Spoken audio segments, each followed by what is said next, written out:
ప్రియ దేవుని బిడ్డలారా, బైబిల్ గ్రంథం మనం చూసినట్లయితే 12 సంవత్సరాలు రక్తస్రావంతో బాధపడుతున్నటువంటి ఆ స్త్రీ తలచింది. దేవుడు తలచింది, ఇదిగో నేను క్రీస్తు ప్రభువు ధరించినటువంటి ఆ వస్త్రపు అంచులు తాకినా చాలు నేను స్వస్థత వరములు పొందుతాను అని నమ్మింది, విశ్వసించింది. అందుకని ఎన్ని ఒడిదుడుకులు, ఎన్ని అడ్డంకులు ఉన్నా కూడా ఆమె క్రీస్తు ప్రభువు ధరించినటువంటి ఆ వస్త్రమును అంచును తాకింది.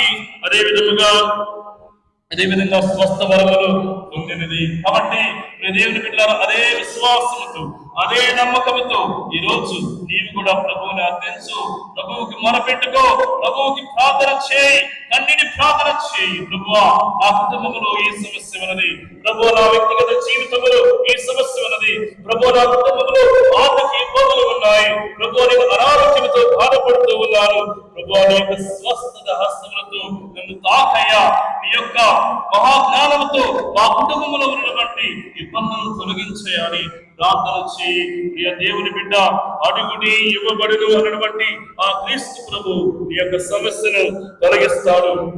అలానే మనం బైబిల్ గ్రంథంలో చూసినట్లయితే ఒక గుడ్డివాడు క్రీస్తు ప్రభువు ప్రయాణం చేస్తూ ఉన్నాడని తెలుసుకున్నటువంటి గుడ్డివాడు, ఇదిగో దావీదు కుమారా నా మీద దయ చూపుము అని ప్రార్థన చేశాడు.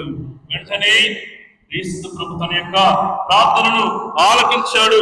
ప్రియ దేవుని బిడ్డలారా, కాబట్టి మనము కూడా అదే విశ్వాసముతో, అదే నమ్మకముతో మనము కూడా ఈ యొక్క పాట ద్వారా ఆ దేవాది దేవుని ప్రార్థించుకుందాం, మొరపెట్టుకుందాం.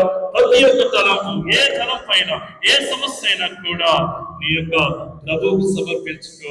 ఆయన ఆ సమస్యను తీర్చడానికి సిద్ధంగా ఉన్నాడు. Praise the lord, praise the lord, hallelujah, hallelujah, hallelujah, hallelujah. దావీదు కుమారా యేసయ్యా స్వస్థత పరచగను త్వరగా రామయ్యా, స్వస్థత పరచగను త్వరగా రామయ్యా. చప్పట్లతో దేవునికి ప్రార్థన చేసుకుందాం. ప్రతి ఒక్క సమస్యని కూడా దేవునికి సమర్పించుకుందాం. దావీదు కుమారుడు ఈ రోజు నీ యొక్క జీవితంలో అద్భుత కార్యాన్ని చేయబోతూ ఉన్నాడు. విశ్వాసంతో ఆ యొక్క అద్భుతాన్ని అంగీకరించు ప్రియ దేవుని బిడ్డ.